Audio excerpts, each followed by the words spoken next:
Bom dia, galera. Bom dia, turma. Tudo bem com vocês? Tudo na paz? Pois é, né, gente? Vamos lá, mais uma semana de estudo, mais uma semana de aula, ok? E nossa aula de redação hoje, galera, vai continuar aquele estudo que a gente fez na aula passada, tá ok? Na aula passada nós estudamos, né? Eu postei para vocês um vídeo sobre o uso da vírgula, né? O conteúdo de ortografia, mais especificamente pontuação e o uso da vírgula, tá? Como é um conteúdo um pouco assim, digamos, extenso, né?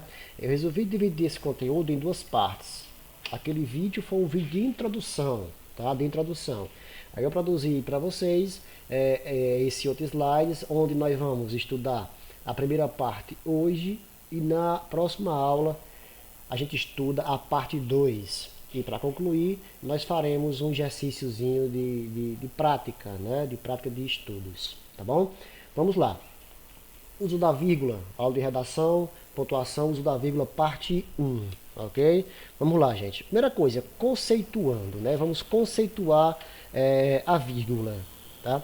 O sinal de pontuação e sua aplicação. Gente, o que é o mais importante a gente destacar aqui é que vocês tenham em mente, eu sei que vocês sabem disso, né? Mas vou só relembrar, tá? Não vamos confundir sinal de pontuação com acentuação gráfica, tá? Sinal de pontuação é uma coisa, acentuação gráfica é outra. Quem está no primeiro ano vai estudar ainda, ou está estudando nesse momento, acentuação gráfica. No segundo ano nós já estudamos isso ano passado. Tá? Sinais de pontuação são apenas esses que vocês estão vendo na tela de vocês, tá? São apenas esses. São quais? Ponto final, vírgula, ponto e vírgula, dois pontos, ponto de interrogação, ponto de exclamação ou de admiração. Por que admiração? Você talvez nunca ouviu ninguém chamando esse ponto de admiração. Eu coloquei para já ajudar a conceituar o uso desse ponto, né? Porque geralmente a exclamação vem quando você se admira de algo. Assim, nossa, que belo, né? Esse nossa tem que ter uma exclamação. Você está admirando de algo, né? Reticências, travessão, parênteses, colchetes, aspas, traço de união ou hífen, né? E todos esses sinais a gente estuda lá no oitavo ano. Todos esses sinais de pontuação é conteúdo do oitavo ano, mas a gente vai revisando, vai revendo esses sinais no ensino médio, sobretudo e principalmente em redação, galera, porque a gente identifica um déficit muito grande no uso, tá? No uso, na aplicação desses sinais na produção textual de vocês. E se eu falo de vocês, eu falo do primeiro ao terceiro ano. Quando a gente pega a redação do terceiro ano para corrigir, é igualzinho também, né? O déficit do uso, ou o uso inadequado desses sinais de pontuação é enorme a todos os alunos, tá? É enorme. Porque não basta você apenas ver um texto, quando você escrever, vixe, meu texto tem pouca vírgula, vou enchê-lo de vírgula, larga vírgula em qualquer lugar. Não é assim. Tem que ter um propósito, né? Tem que ter um porquê daquela vírgula estar ali, daquele ponto estar ali, de usar um ponto e vírgula, de usar os dois pontos, tá? E aí por diante. Como hoje o foco é a vírgula, vamos deixar isso demais, tá? Os demais sinais para outras aulas, ok? Para outras aulas. Então vamos lá, gente. Os sinais de pontuação podem ser classificados em dois grupos, tá? Em dois grandes grupos, tá? O primeiro grupo compreende, tá? O primeiro grupo compreende os sinais que fundamentalmente se destinam a marcar as pausas, tá ok? Então esses sinais desse primeiro grupo, que são apenas três sinais, eles são usados para marcar a pausa no seu texto. Lembramos que a escrita tenta imitar a fala no mais fiel possível. Por isso que, se nós falamos errado, provavelmente escreveremos errado também. A não ser que você tenha um grande conhecimento de leitura, tá? E você saiba usar a língua nas diversas funções, nas diversas utilidades, ok? Eu sei que eu devo falar errado, eu posso falar nós, tá? Mas na hora de escrever eu tenho que escrever nós. E aí por diante. Mas não sendo, geralmente, quem fala errado escreve errado, porque a fala tenta imitar, a escrita, aliás, tenta imitar a fala, tá? E esses três pontos aí que vocês estão vendo do primeiro grupo, que é quem? A vírgula, o ponto e o ponto e vírgula. Eles são utilizados para identificar pausas no texto, tá? Pausas no texto. Sempre que houver um desses sinais em um texto que vocês estão lendo, tem que haver uma pequena pausa. Alguns leitores, né, quando você não é um bom leitor, você pega um texto e lê corrido. Você acha que leitor bom ou um bom leitor é aquele que lê rápido. E não é assim. Tá? O bom leitor é aquele que lê, pronuncia as palavras corretamente, sem pular nenhuma palavra, nenhuma letra, e respeita corretamente as pausas causadas pelos pontos, pelos sinais de pontuação, tá ok? Então esses três sinais, vírgula, ponto e vírgula, são utilizados, compõem o primeiro grupo, que são utilizados para compor, digamos assim, as pausas do texto, tá bom? Já o segundo grupo, que é os demais, né, todos os outros, abarca os sinais cuja função essencial é marcar a melodia, a entonação, ok? Ou seja, ele é usado de maneira melódica. São eles o ponto de interrogação, o ponto de exclamação, por exemplo, né? São os dois mais melódicos que a gente conhece, mais utilizados, né? Melódicos. Como assim melódicos?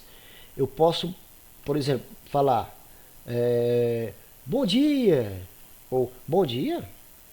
Olha só, a mesma frase com uma melodia diferente. Bom dia, ou seja, uma alegria, uma melodia um pouco mais, digamos assim, admirada, né? Ou desejando um bom dia. E eu posso perguntar, bom dia, né? E aí vocês vejam que a melodia, a leitura, né, vai obedecer a exclamação ou a interrogação, o sinal que ela obedece no final, aliás, a melodia que ele requer no final de cada frase, tá ok? Vamos lá então. Então vamos nos dedicar apenas ao uso da vírgula, tá? O uso da vírgula. Quando é que eu devo usar a vírgula? Tem algumas regras básicas, gente. Não é simplesmente chegar lá e usar, não. Tem algumas regras básicas, ok? Observe o exemplo, tá? Se o homem, a primeira frase é essa que eu vou usar sem vírgulas. Eu digo, se o homem soubesse o valor que tem a mulher, vivia de 4 a seus pés. Repetindo. Se o homem soubesse o valor que tem a mulher, vivia de 4 a seus pés. Veja que não tem nenhuma vírgula. Porém, essa frase pode ser interpretada, pode ser lida para favorecer tanto o homem quanto a mulher. Tá? Então, eu vou deixar ela aí para a próxima aula a gente fazer essa brincadeira. Mas se você quiser, tá, nos comentários desse vídeo, vai lá nos comentários e comenta, ou lá no blog, ou no Classroom, faça o uso da vírgula corretamente nessa frase, em que favoreça você. Se você é homem, vai fazer uso da vírgula para lhe favorecer. Se você é mulher, faça uso da vírgula a qual ela lhe favoreça, tá? Nossa tarefa, nosso desafiozinho. Faça isso. Na próxima aula a gente vai, é claro, aprofundar mais o uso, dizer como e por que a vírgula irá favorecer um ou outro, dependendo da sua visão dessa frase, tá bom? A vírgula, gente, é tão interessante porque eu até trouxe alguns exemplos para vocês, umas brincadeirinhas, tá? O primeiro deles é esse, ó. A vírgula pode ser uma pausa ou não. Como assim, ser uma pausa ou não? Olha só. Não, vírgula, espere. Ou seja, a pessoa mandou o outro esperar. Não, espere, né?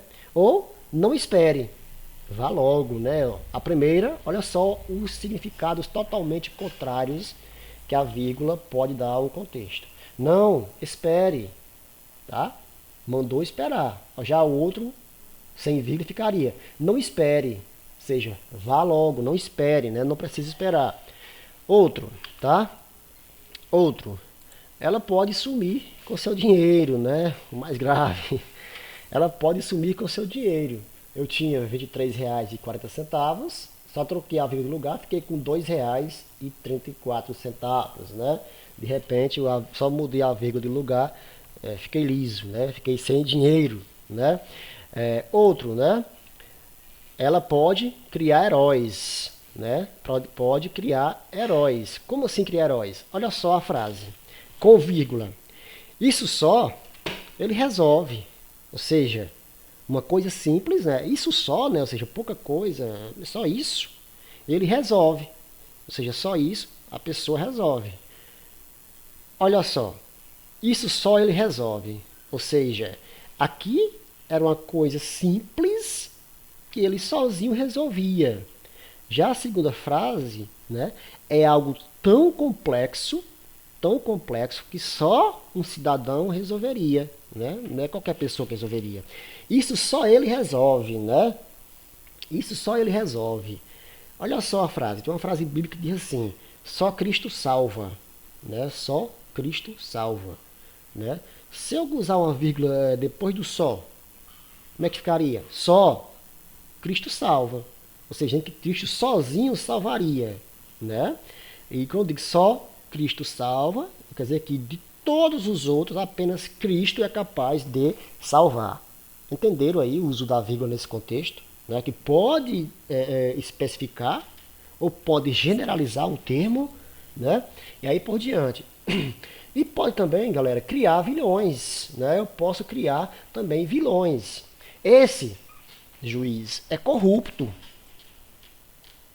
né? Eu apontei para alguém e disse: esse seu juiz é corrupto. Eu estou apontando alguém. Já na segunda frase, não.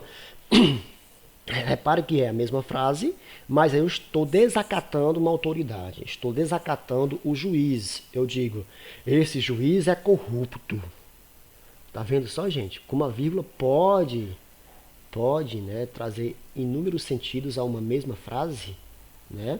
Na primeira eu disse: esse juiz é corrupto, né? Eu estou acusando alguém para o juiz. Já na segunda frase não, eu estou acusando o juiz, dizendo, né, esse é corrupto, né? E aí por diante. Então, é para vocês entenderem que a vírgula é muito importante no texto. Antes de colocá-la em seu texto, observe bem onde vai colocar a vírgula. Leia seu texto com atenção, tá?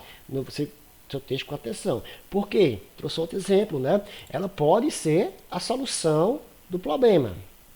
Olha só a frase. Vamos perder, nada foi resolvido. Né? Olha só, eu usei a vírgula, os dois textos, as duas frases têm vírgula, mas sentidos totalmente contraditórios. Olha só o primeiro. Vamos perder, nada foi resolvido. Ou seja, está tudo acabado, né? Não resolveu nada.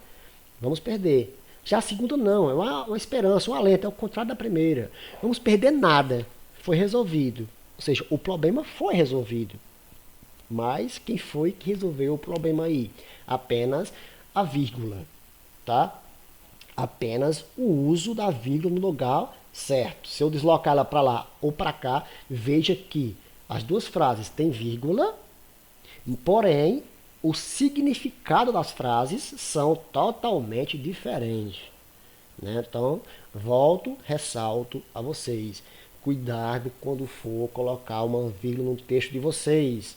Não é pegar uma frase, uma oração, pegar aí um período, achar que está grande, sem nenhuma vírgula, e vou encher de vírgula aleatoriamente. Não, cuidado, gente, cuidado mesmo. Leia antes de colocar uma vírgula. Faça a leitura com essas pausas, né? Faça a leitura com essas pausas. E aí por diante. E a vírgula pode mudar, gente, uma opinião, né? Ela pode mudar uma opinião. Como assim? Não queremos saber. Ou seja, eu não estou nem aí, não quero nem saber, né? Não quero nem saber. Ou o contrário, né? Não, queremos saber, né? Eu usei o não como um aposto, aliás, um vocativo, né? Não, né? Queremos saber, ok? E aí por diante, ela pode mudar uma opinião, tá ok? Ela pode mudar uma opinião. Assim sendo, galera, assim sendo, o que eu quero com isso, tá, gente? O que eu quero com isso? Quero que vocês percebam. Assim devemos entender que perceber a pontuação, tá, galera? Com base nisso, devemos o quê?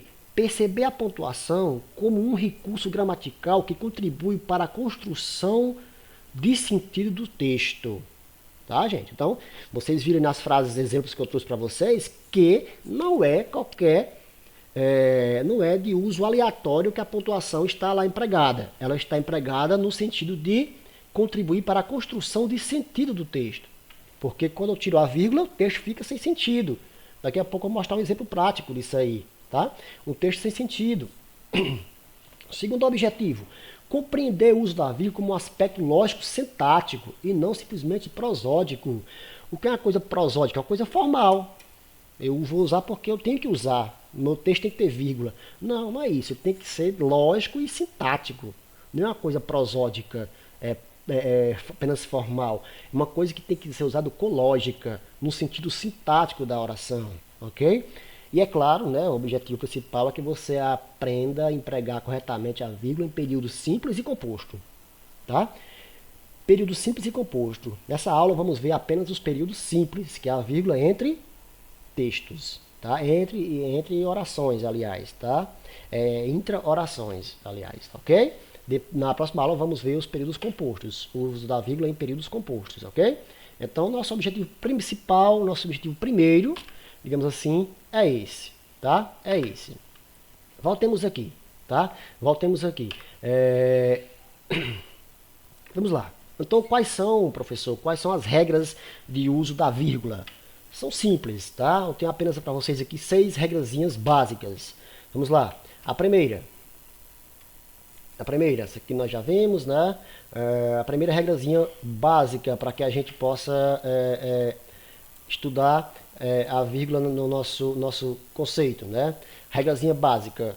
A primeira regra: não se admite, tá, no interior de orações o uso da vírgula para separar sujeito do predicado. Gente, quais são os componentes básicos de uma oração? O básico, né? O basicão: sujeito e predicado, tá? A primeira coisa que tem na oração é sujeito e predicado, tá bom? Não se pode separar no interior das orações sujeito e predicado, tá? Verbal, e o verbo dos seus complementos, tá bom?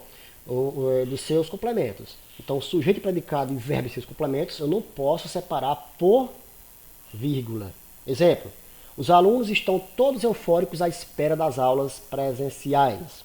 Note que, quem é o sujeito, gente, nessa oração?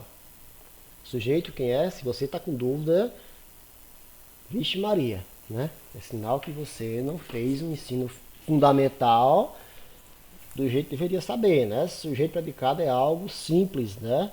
Quem é o sujeito? Sujeito simples, os alunos. Sujeito, né? Estão todos eufóricos à espera das aulas presenciais é o predicado. Então, eu só divido uma frase, uma oração, em 2 termos, em sujeito e predicado. Quando eu tiro o sujeito, o resto que sobrar é tudo predicado, tá? É tudo predicado. Lembrando que cada oração, eu repito, o que é uma oração? É toda frase, período, todo o período composto por verbo. Onde tiver um verbo, eu tenho uma oração. Se num período eu tiver 10 verbos, eu tenho 10 orações. Obrigatoriamente eu terei 10 sujeitos. Porque verbo, o que é verbo? Verbo é ação. Para ter ação, tem que alguém fazer essa ação. Então, esse alguém que faz a ação, eu chamo ele de sujeito. Tá bom? Então, quem está eufórico? Os alunos. Então, os alunos é meu sujeito e o resto é o predicado. Então, jamais poderia colocar aqui os alunos, vírgula, jamais, porque aqui é um sujeito e o predicado verbal. Não posso separar sujeito e predicado, tá bom? E assim, os complementos. Os alunos estão o quê? Que é um verbo ligação, então preciso de complemento. Todos eufóricos à espera das aulas presenciais. Então, eu também não posso colocar uma vírgula separando o verbo do seu complemento. Jamais, tá bom? Olha só A outra frase.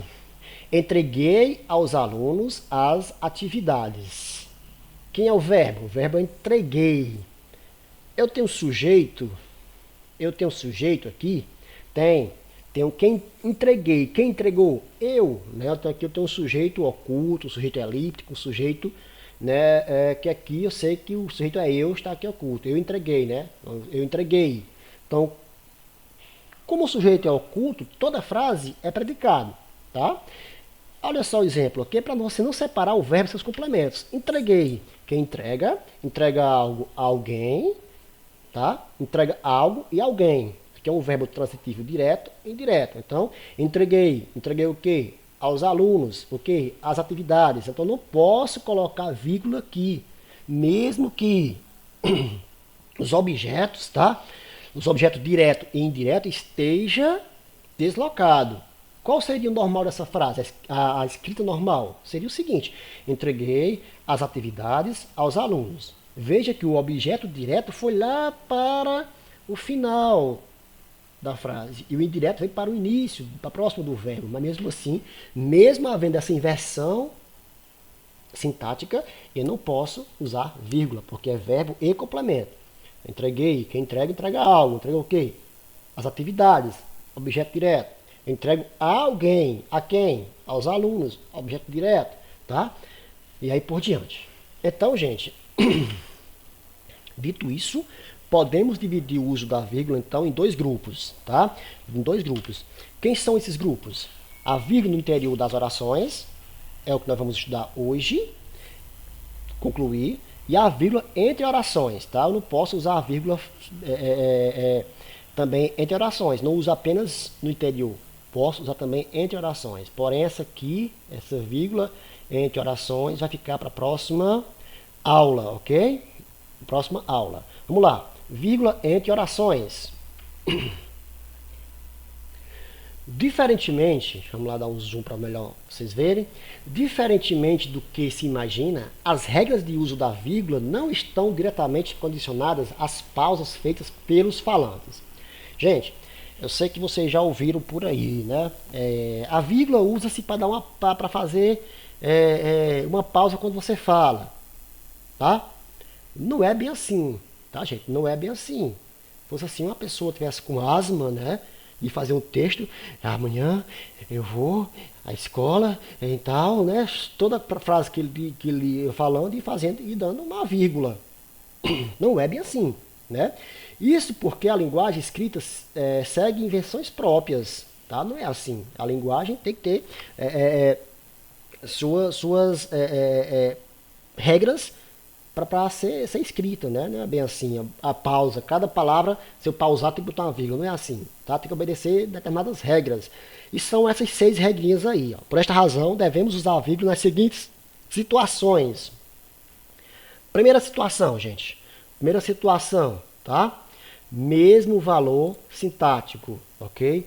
Separar constituintes sintáticos idênticos, ou seja, usar a vírgula para separar situações na oração que possuem o mesmo valor sintático. Ou seja, palavra que exerce a mesma função sintática na oração, tá? Palavra que exerce a mesma função sintática na oração. Por exemplo, sujeito-sujeito, né? Quando tem os sujeitos compostos, né? Objeto-objeto e etc. Olha só os exemplos que eu trouxe a vocês. Ganhei livros, revistas, discos e CDs. Tá? Repare que ganhei é o verbo, tá? Um verbo. Tem um sujeito aí, um sujeito oculto. Eu, né? Eu ganhei, né? Sujeito oculto, tá? Ou desinenciar, ou sujeito elíptico, né? Depende como você estudou, onde você viu, né? Um sujeito oculto, ganhei, né? Aí eu ganhei o quê? Quem ganha, ganha algo, tá? Ganhei, sim, ganhou o quê? Requer um complemento. Quem ganha, ganha algo. Esse complemento, como está ligado sem a presença de uma conjunção, eu vou chamar de uma preposição, eu vou chamar de objeto direto. Ganhei o quê? Ganhei livros, revistas, discos e CDs. Repare que ganhei o quê? Livros, revistas, discos e CDs. Eu tenho que separar todos com vírgula, porque são objetos e objetos diretos. Ou seja, pertence à mesma classe, tem a mesma função sintática na oração. Por isso tem que separar por vírgula, ok? O outro exemplo, os livros, as revistas, os discos e CDs serão guardados com carinho. Olha só o verbo, verbos serão, né? Quem é verbo aqui? A palavra serão é verbo, tá? Verão. Então, quem é o sujeito dessa oração? Né? O que serão guardados com carinho? Os livros, as revistas, os discos e os CDs. Eu tenho aqui um sujeito composto, tá? Um sujeito composto, tem mais de um núcleo. Então, se eu tenho revista, livros, discos e CDs, são sujeitos, ou seja, exerce a mesma função sintática na oração. Com isso, eu devo separar com vírgula. Tranquilo? Tranquilo? Beleza. Tá? Quando eu não uso essa questão, gente, eu posso trazer no meu texto, né, uma confusão, tá? Uma confusão de interpretação. Olha só esse exemplo desse cartaz que eu peguei na internet aí de um cardápio. Olha só. Boa tarde a todos os clientes. O cardápio de quarta-feira tem costela com macaxeira bolinha passada no ovo, né? Bife no molho madeira, estrogonofe de carne, farofa, cuscuz caldo, né? Venha conferir comidas gostosas. Olha, gente, onde é que está a confusão aí? Boa tarde a todos. Veja, boa tarde a todos, eu tenho um vocativo, deveria ter aqui uma vírgula. Boa tarde a todos os clientes. Pronto, viu aqui, beleza. O cardápio de hoje, quarta-feira, vai ter, né? Olha só aqui a locução verbal. Aí o que vem depois é os nossos objetos diretos, deveria ter vírgula. Costela com macaxeira, vírgula. Bolinha passada no ovo, vírgula. Bife no molho madeira, vírgula. Estrogonofe de carne, vírgula. Farofa, vírgula. Cuscuz, vírgula. E caldo. Ponto. Lembrando, eu não devo, é proibido usar vírgula para encerrar um período, tá? Tem que usar a conjunção adicional e caldo, ponto, tá vendo? Aí sim, como todos esses itens que eu citei do cardápio é objeto direto, então todos eles exercem a mesma função sintática. Aí eu deveria usar vírgula, senão ficarei com essa confusão toda, né?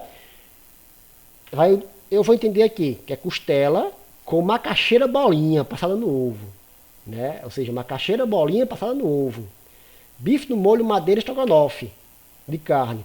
Farofa cuscuz caldo, né? Ou seja, dá uma confusão, né? Isso para nós que somos um entendedor do cardápio, beleza, tá tranquilo.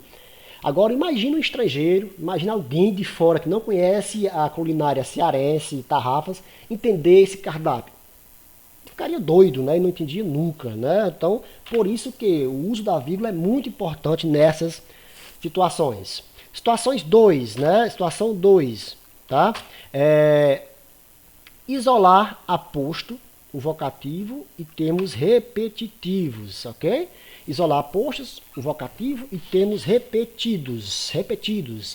Eu dei o exemplo neste instante do cardápio. Olá, bom dia a todos os clientes. Né? Ali é um aposto, aliás, é um vocativo, né? Uma saudação. Né? Por exemplo, tudo, os livros, as revistas, os discos, deixa eu dar um zoom para vocês verem melhor. Tudo, os livros, as revistas, os discos e CDs, será guardado com carinho. Aposto. Tá? Aqui obedece duas regrinhas básicas. A do aposto. Por que aposto? Porque é um termo na oração em que ele está aí apenas para explicar, né, o que é tudo. Se eu tirar isso aí da oração, né, a oração continua tendo sentido. Olha só, tudo será guardado no carrinho.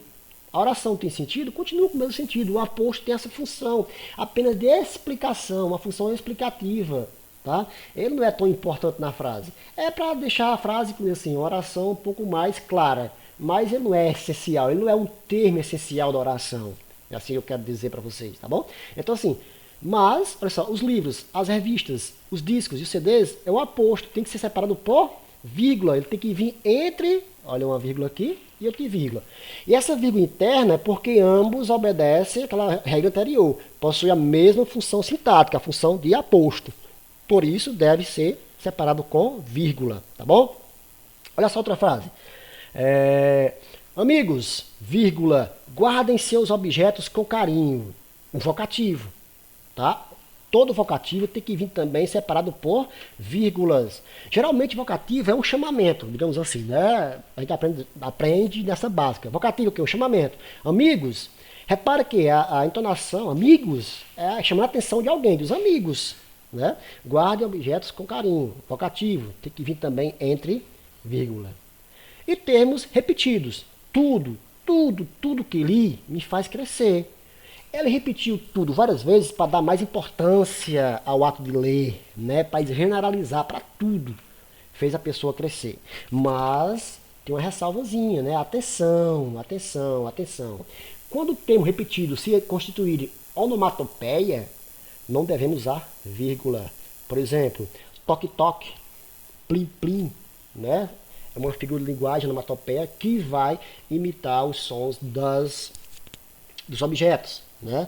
O toque-toque, né? O kkk, né? E aí por diante. Então não devemos usar vírgula quando essa repetição se der por meio de onomatopeia. Tranquilo?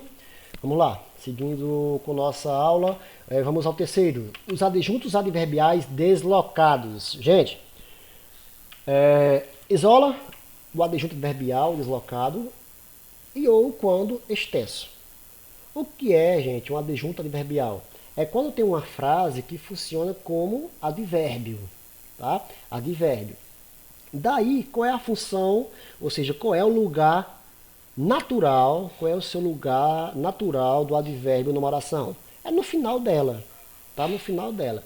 Se esse advérbio vier para outro lugar da oração, sem estar no final dessa oração, ele tem que ser isolado por vírgula, tá bom? Ó, durante a festa, só me interessavam meus discos e livros. Qual seria a ordem direta dessa oração? Durante a festa é um advérbio de adjunto verbial de lugar, tá? Durante toda a festa, aliás, de tempo, né? Duração da festa, durante toda a festa. Ó, só me interessavam meus discos e livros durante toda a festa, né? Ou seja, o normal seria isso, mas eu desloquei ele do final da frase, trouxe para o início da frase, isolei ele com vírgula. Tem que ser isolado com vírgula, tá bom? O exemplo 2. Estive na madrugada inteira preparando esta aula, né? Eu estive preparando esta aula a madrugada inteira. Veja que eu tirei o adjunto do final da oração, coloquei no meio da oração, logo em seguida, logo após o verbo, tá? Para dar assim, uma ênfase ao termo madrugada inteira. E esse advérbio, né, esse adjunto adverbial está deslocado, tá bom? Então, vem para o início, tem que ser isolado por vírgula. Tranquilo? Seguiremos. Né? O outro, tá? O quarto item, inversões ou elipse. Indicar inversões ou elipse, tá, gente? O que é elipse, galerinha? Elipse é uma figura de linguagem, turma, tá? Vocês estudaram elipse no 9º ano, 8º ano e vão estudar no 1º ano também, né? Elipse e zeugma, se não tiver estudado já, né? Elipse e zeugma, vão estudar agora no 1º ano, tá? Elipse é uma omissão de um termo, tá? Que é facilmente entendido que ele está naquela frase, que ele existe naquela frase, mas não está lá, tá ok? Olha só. Ou inversões, ou seja, trazer, inverter os termos, tá bom? Vamos lá. Uma enorme alegria eu senti quando li aquele livro, tá ok? Eu tenho o quê? Um objeto indireto invertido. Geralmente os objetos, gente, vêm após os verbos. Qual é o verbo aí? O verbo eu sentir, né? Eu senti, é o primeiro verbo. Quem é o objeto desse verbo? Eu senti o quê? Uma enorme alegria. Veja que está deslocado o objeto direto. Houve uma inversão, né? Eu trouxe o objeto para o início da frase, para anteposto ao verbo, quando o natural seria pós-posto ao verbo, tá bom? Então, se eu faço essa inversão, tem que usar vírgula. E quando é que eu uso a elipse? Olha só, na estante, vírgula, livros, revistas e CDs. Eu entendo que aqui, no lugar dessa vírgula, eu poderia ter colocado havia, tá? Havia, né? Uma conjugação do verbo ar, né? Verbo haver, né? Na estante havia livros, revistas e CDs. Eu não usei o havia, usei apenas a vírgula. Isso é um recurso estilístico, tá? Recurso estilístico. E fiz a elipse, né? Aqui nesse caso, tá? A vírgula funciona como um verbo. Repare se eu tirar a frase, né? Ela não tem verbo exposto, o verbo está subentendido, que é aqui, né? O verbo elíptico está aqui, ok? Então, tem que usar vírgula, tá bom? No lugar do verbo, usa-se a vírgula, tá? Continuemos, ok? Continuemos. A penúltima, isolar expressões. Como assim isolar expressões? Isolar expressões explicativas, corretivas ou continuativas, representadas por isto é, por exemplo, ou seja, aliás, entre outras, tá bom? Então, sempre que você usar essas expressões explicativas, tem que usar vírgula. Olha só. Devo dizer que adoro livros. Aliás, disco também. Quando eu uso aliás, o aliás, gente, é uma expressão, tanto o aliás como o isto é uma expressão corretiva, tá? Eu estou me corrigindo, ok? O exemplo 2. Pretendo despachar os documentos no próximo dia útil, ou seja, segunda-feira. Uma expressão explicativa. Também tem que vir entre aspas. Desculpem, gente, entre vírgula, ok? Sempre que houver essas expressões de correção, de explicação, né?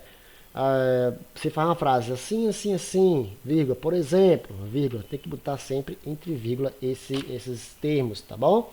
E aí por diante. E partindo para o último, temos aí, ó, isolar números e tipônimos de datas. Gente, o que é um topônimo de data? Topônimos, gente, é local geográfico, tá? Local geográfico. Por exemplo, Tarrafas é um topônimo, tá? Tarrafas, vírgula, 17 de agosto de 2020, tá ok? Então, topônimo que Tarrafas tem que vir, depois de Tarrafas tem que colocar uma vírgula, ok? Endereços, né? Endereços, os números dos endereços. Rua São José, tá, vírgula, 166 é o endereço, tá bom? Então, vírgula, Bulandeira, vírgula, Tarrafas, vírgula, Ceará. Tarrafas, traço, Ceará, né? Então, sempre que vier, temos que separar por vírgulas, números, topônimos e datas, ok? Porém, gente, quando o numeral se refere ao substantivo do qual é adjunto, não há vírgula. E aqui está. Onde é que eu vou isso? Explica melhor, professor. Aqui está, ó, o exemplo, né? 14 de março, dia da poesia. Note que esse 14 de março, gente, não é uma data, e sim, né, uma adjunta verbial do termo poesia, tá? Está especificando o dia da poesia. Então, nesse caso, não usa-se vírgula. Eu não coloco 14 de março, vírgula, dia da poesia. Jamais, tá bom? É tudo sem vírgula, tá? Aí eu trago uma poesiazinha bem legal do Fábio Rocha, que diz, né? A magia da poesia é encher a lua vazia, aproximar o tempo distante, chorar nos olhos da alegria, eternizar o mínimo no instante, né? O Fábio Rocha, que, sim, para mim ele resumiu bastante o termo poesia, né? Quem gosta de poesia, quem sabe o que é poesia, realmente poesia é um pequeno instante que fica eternizado, né? Composta de sentimentos e tudo mais, né?